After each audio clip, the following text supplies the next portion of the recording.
मई महीने में जिस तरीके से हमने इक्विटीज के नंबर देखे, लगभग 40% की गिरावट आई है।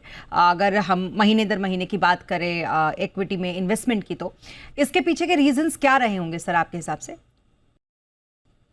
देखिए स्मिता, जैसे मैंने पहले भी कहा कि जब हम लमसम इन्वेस्टमेंट करते हैं तो ऑब्वियसली उस समय पे आप दो तीन चीजें आपको देखनी होती हैं। एक है, जब आप लमसम इन्वेस्टमेंट कर रहे हैं, अगर आपको लगता है कि आपकी कोई फॉलोअप इन्वेस्टमेंट नहीं होने वाली कुछ समय तक, तो ऑब्वियसली वो एक तरीके से मार्केट टाइमिंग हो जाती है, राइट। और जब मार्केट टाइमिंग की बात है तो फिर मैं उस समय पे जो मार्केट में क्या रहा वो देखूंगा। और जिस तरह से हम देख रहे हैं कि जियोपॉलिटिकल इश्यूज हर दिन कुछ ना कुछ होता है और बहुत ही अनसर्टेनिटी है, तो किसी भी निवेशक के लिए अगर आपको लमसम लगाना है और वो अगर आपके पोर्टफोलियो का एक सिग्निफिकेंट हिस्सा है, तो फिर ऑब्वियसली आपको सोचना है।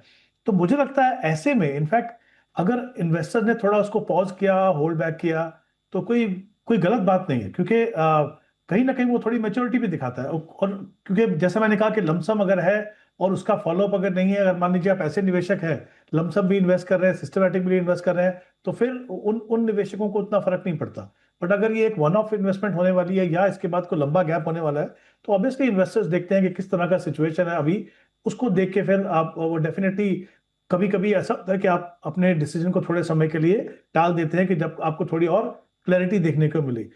बट उसके साथ ये भी इंपॉर्टेंट है कि नंबर्स अभी भी पॉजिटिव हैं। करीब करीब 23,000 करोड़ का नंबर है। हाँ, ये बात सही है कि पिछले महीने से 40% हुआ, जैसे मैंने पहले भी कहा कि हर महीना हमें ट्रेंड नहीं बताता है।